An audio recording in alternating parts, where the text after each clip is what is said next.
What's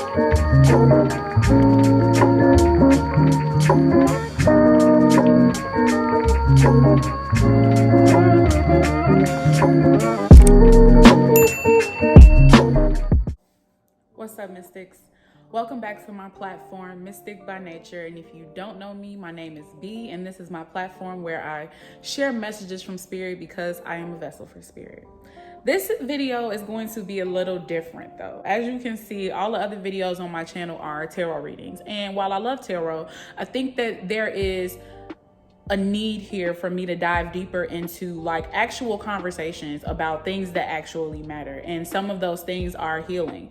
And in healing, we encounter so many different terms and explanation for things. And I really want to use this platform to not only inform and educate on what those definitions are, but also to talk to you about my own personal experiences so that I can hopefully be an inspiration or just a reminder that you aren't alone. Okay, we all go through stuff, we all go through things, we all have our own journeys and our own paths.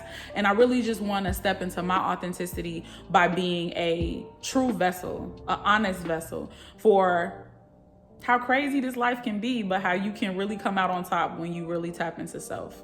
This series is called Let's Unpack. And this is the very first episode, which I am dedicating to codependency. It's a very complex topic when we really get into it, y'all. Because with codependency, I think that a lot of us get the explanation, or we start to assume that codependency just means being attached to someone. But I really want y'all to understand that codependency is so much more than that. Codependency is a side effect of abandonment. It's a side effect of low self-esteem. And for me personally, it has been the side effect of all of my relationships and how I just navigated the world prior to becoming aware of my codependent habits. Growing up, I grew up in a situation where my parents were physically present, but they were emotionally unavailable. And because of that, it created this idea in my head that in order to gain their attention, in order to gain their love, I had to work for it. It made me feel that I was not worthy of just being loved just because of who I was. I had to go above and beyond. So in a lot of codependent relationships, you will see that there is often two people, one of them a caretaker and the other person who is receiving the benefits of said caretaker. The caretaker is the person who is self-sacrificing in order to people please and in order to gain love, attention, affection, respect, whatever it may be from their said partner. When I say self-sacrificing, I really want y'all to understand that like I used to be out here in relationships completely degrading myself, completely ignoring and not acknowledging the fact that I am a human being who has their own feelings, who has gone through stuff. And I would just completely like give all of that up just to make my partner happy. I was in situations where I knew I was being cheated on and I stayed. I was in situations where I was involved with a person who clearly had another relationship that they were in, and they were bold enough to have us in the same place. And I would still be like, okay, well, that's still my person. Like, when I sit back and think about some of this stuff, I'm honestly mind blown. Cause it's like, girl, what were you doing? What was it giving? Like, what was it given? But then I have to have grace with myself and remember that I was truly just begging for love. I truly was just begging to be loved. And I felt like the only way I could get love was by people pleasing. I never felt comfortable making my partners upset. Making them upset made me feel like I was worthless. It made me feel so disposable. And it created a situation where my partner's emotions were mine. And if my partner was upset, I had to fix it because I had to prove that I was worthy of being in their life. And that meant that if they were having a bad day, if they were sad, if they were depressed, I had to fix it. It was my responsibility. It got to the point where I honestly and truthfully didn't even feel comfortable enough to express my own emotions. And not only that, I couldn't even recognize my emotions. because I was so intertwined with my partner and their needs and trying to please them and trying to make them happy, I had lost all identity of self to the point where like I didn't even know what things I even liked anymore. Like I didn't even know what hobbies I still enjoy doing because I was so consumed in just trying to make someone happy. And I want to acknowledge too how much of an emotional roller coaster it is to really attach yourself that much to a person where you're constantly trying to figure them out.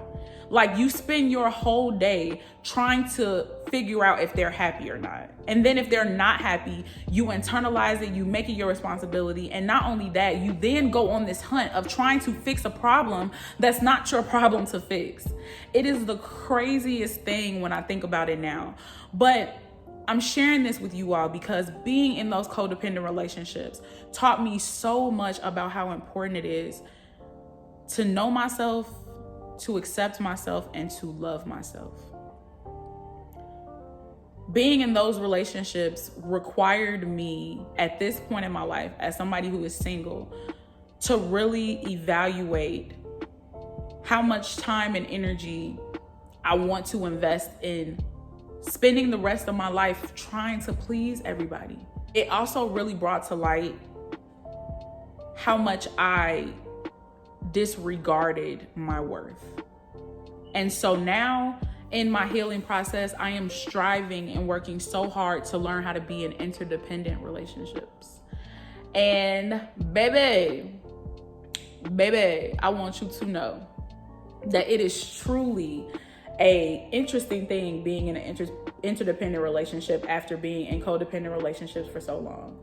Being around someone and not wanting to live in their skin, being around someone and still having your own goals and your own things that you're working on, your sole focus is not them, being around someone and not internalizing their emotions, not self-sacrificing, not having to do backflips just to get their attention, being with someone and truly not feeling like it's your responsibility to make them happy. You will assist, you know what I mean? You will offer your love and your support, but you realize that you cannot fix every problem for them. It is a mind-blowing experience being in relationships like that when all you've known for so long is how to fight to get love.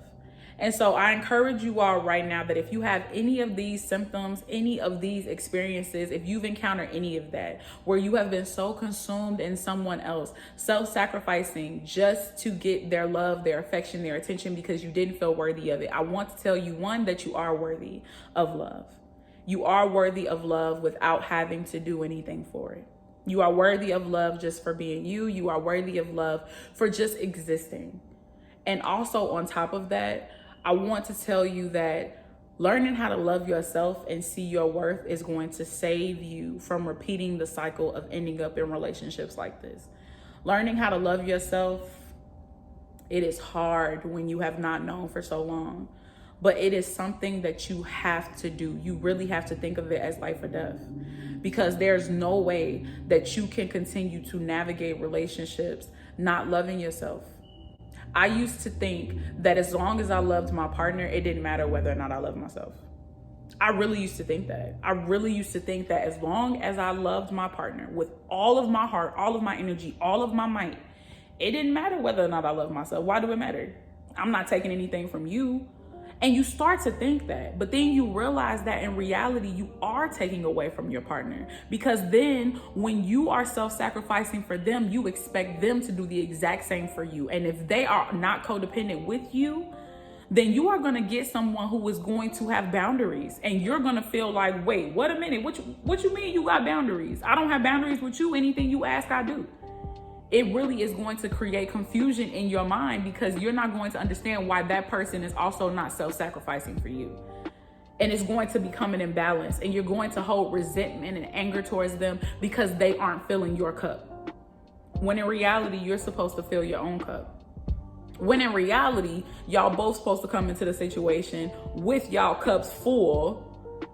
And y'all just pour into each other's a little bit, add a little bit here, add a little bit there. That's how it's supposed to be. But a lot of the time we don't learn that, because if we keep it in a buck, a lot of us don't have a good many examples of what relationships are supposed to be like. So I come to you all today sharing this, one, to be authentic and to share my truth, but also to really encourage you to unpack that. Unpack that. Unpack that. If you have any of these, if you have had any of these experiences, if you resonate with this at all, I encourage you all to really unpack that, because codependency is a cycle that will only be repeated until you learn self-love. And I am in no way saying that you have to reach the ultimate height of self-love and then codependency is, you know what I mean? I'm not saying that. I'm saying that you have to start becoming more aware of where you fall short in loving yourself, and you have to start making conscious decisions to do that differently. And as soon as you start doing that, you'll start to see those codependent habits fade away. And there will be some triggers. There will be times where you will be triggered and want to go back into it. But as long as you stay aware and stay conscious of it, you can always get in front of it before it turns into a cycle again. So that's my story. That's my message for the day.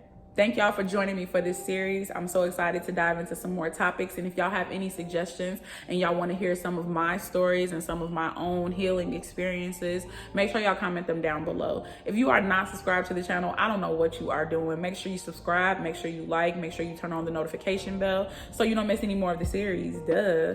And if you aren't familiar with my readings, make sure you check those out too, okay? I love to connect with you all. The link to book a reading with me is going to be down in the description box. But until then, I'm just happy to connect. Make sure y'all follow me on social media, and I will talk to y'all soon. Peace.